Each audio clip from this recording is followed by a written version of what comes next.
Dear colleagues, it's my great pleasure to be able to discuss with you today the challenges and the future directions of biomarker testing.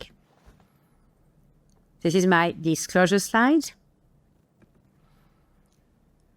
First of all, and probably most importantly, we have to keep in mind that improvements in cancer care and outcomes belong to what we call the SDGs, the Sustainable Development Goals.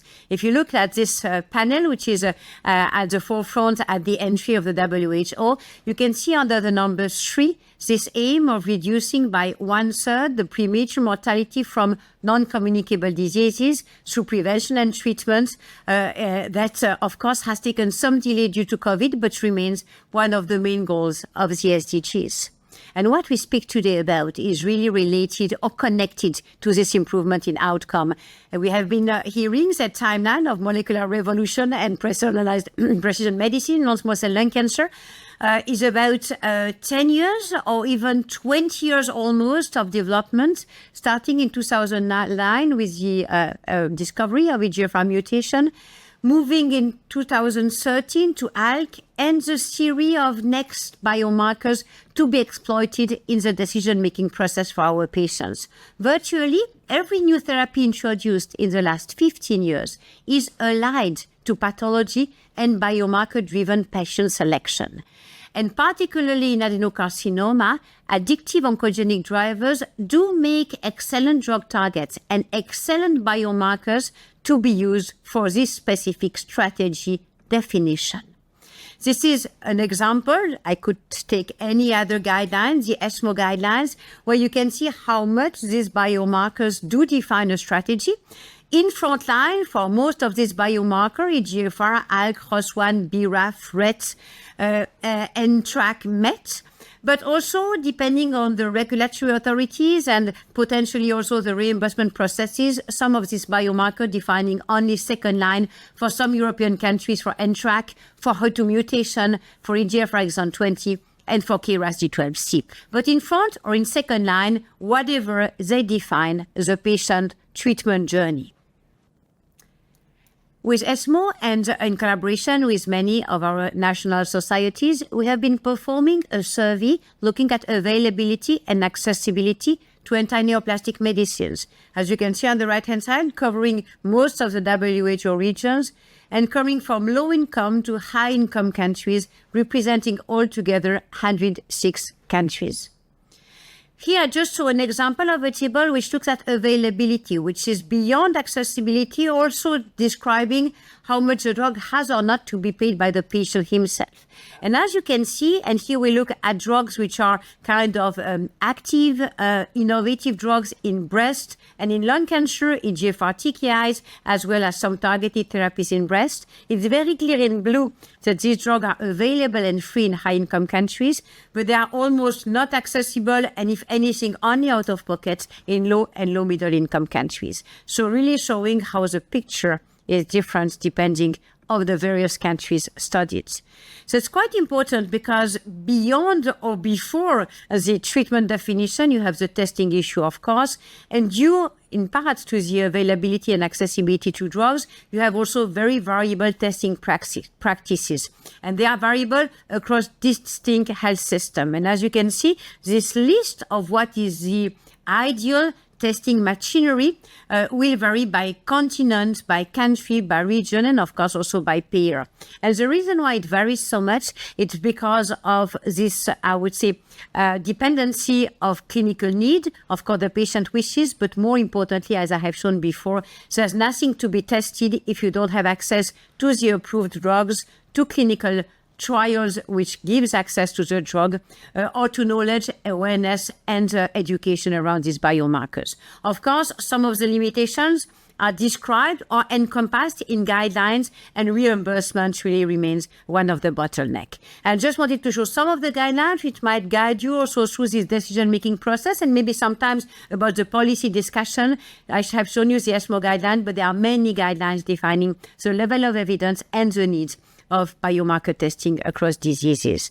Just to show you also that the problem of testing is affecting many disease types definitions, many disease type treatment strategy definition, from non-small cell lung cancer to gynecology as well as breast cancer.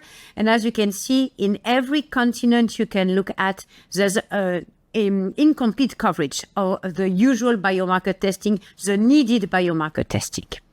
It's quite important to focus in lung cancer to the data we had, which the data were pretty shocking, I would say surprising at least. For example, my lung consortium was showing that overall, if you look at this pretty short list of 5 biomarker tests, they were performed in less than 50% of the overall 3,000 plus patients reported in this series, and almost half of them, it was just focused on non-squamous, but still half of the patients were missing these 5 biomarkers.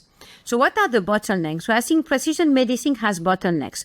And I was speaking before about education, from patient education to sample acquisition. You need a biopsy or sometimes liquid biopsies, but this might be more difficult and less sensitive than tissue biopsies.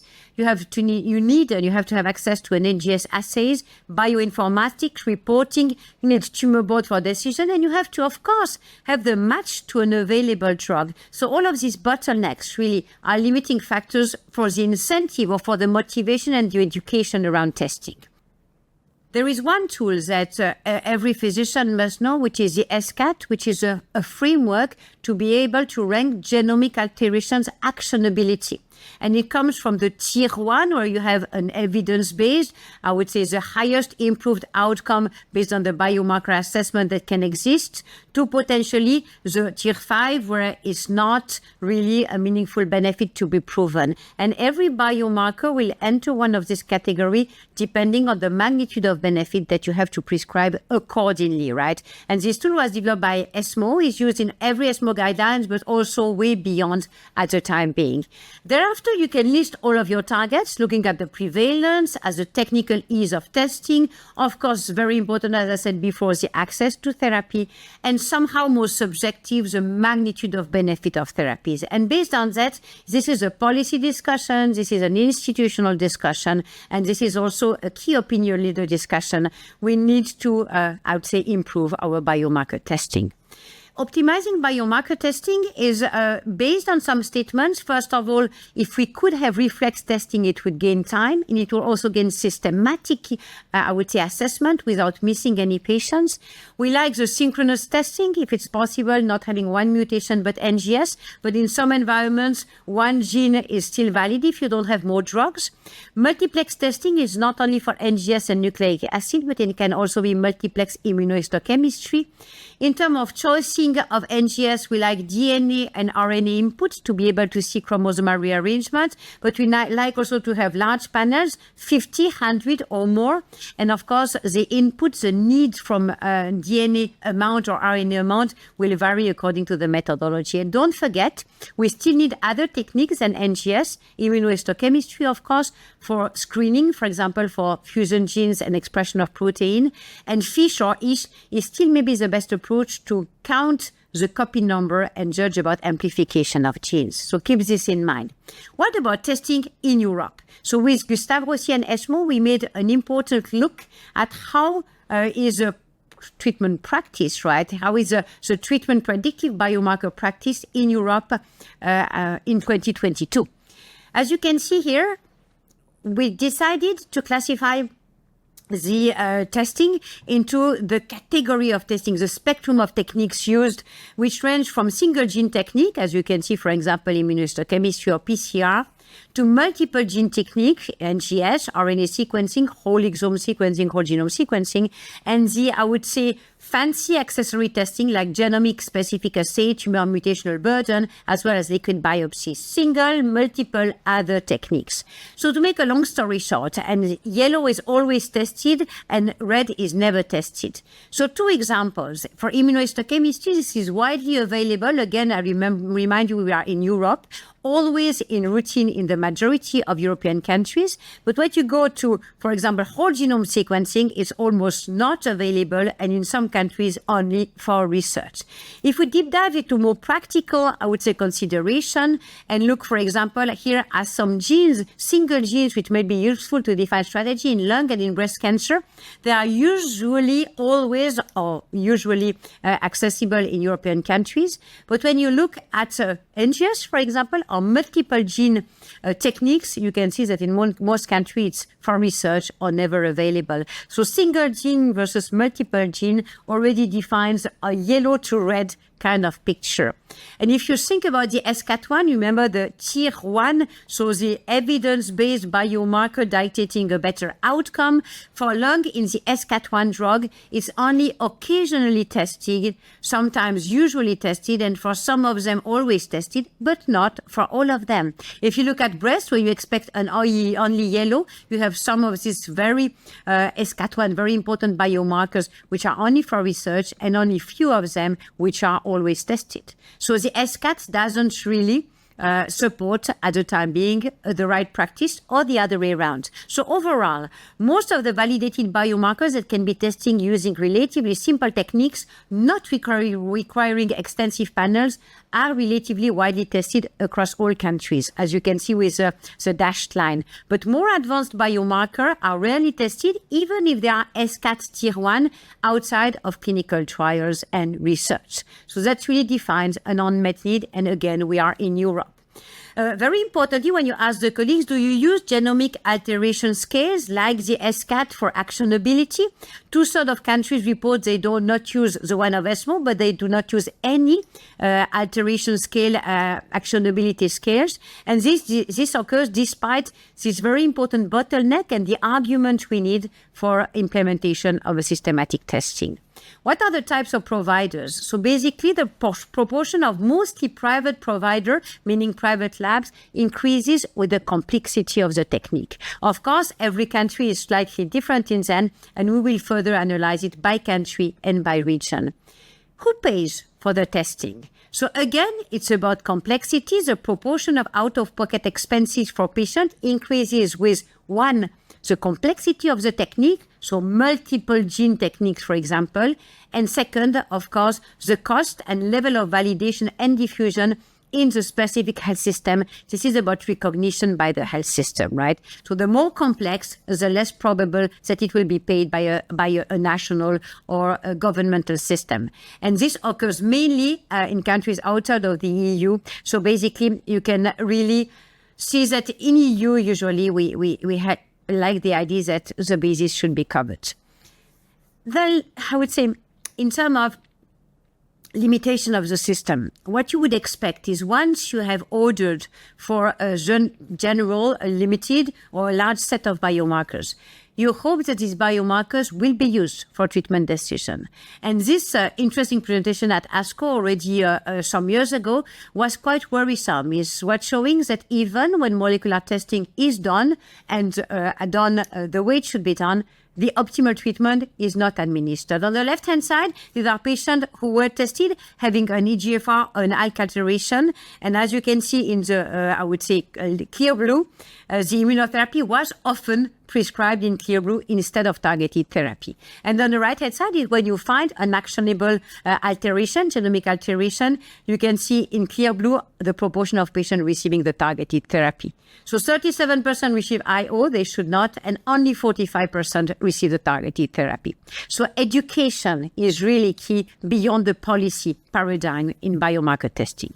Last but not least, we all have molecular tumor boards. Some of these tumor boards are focusing on these patients who have undergone all the standards of care and are testing for the discovery of new mutation which might be potentially actionable, SCAT tier 4 or 5, right? There was one trial in France, a profiler trial, examining the feasibility, efficacy, and impact of molecular profiling, large-scale molecular profiling in routine settings after exhaustion of standards of care. This trial led to basically 6% of the patients receiving a matched therapy based on this exploration of new gene activation, actioning on new gene. So 6% received matched therapy based on this kind of exploratory approach. for an overall response rate of 0.9%. So basically keep in mind that very large-scale molecular screening should not be used at present to guide decision-making in routine clinical practice outside of clinical trials and, of course, outside of SCAT1, 2, outside of the established treatment paradigms. And with this, my summary, access to innovative anti-neoplastic treatment strategies remain extremely limited and unequally distributed, and it was a global picture. The same holds true for molecular diagnostic testing, and it was more of a European picture. Multiplex parallel testing platforms should be preferred whenever possible. However, simple, essential, dedicated testing assays remain unavailable in many countries, so it's quite important to stress the limitation.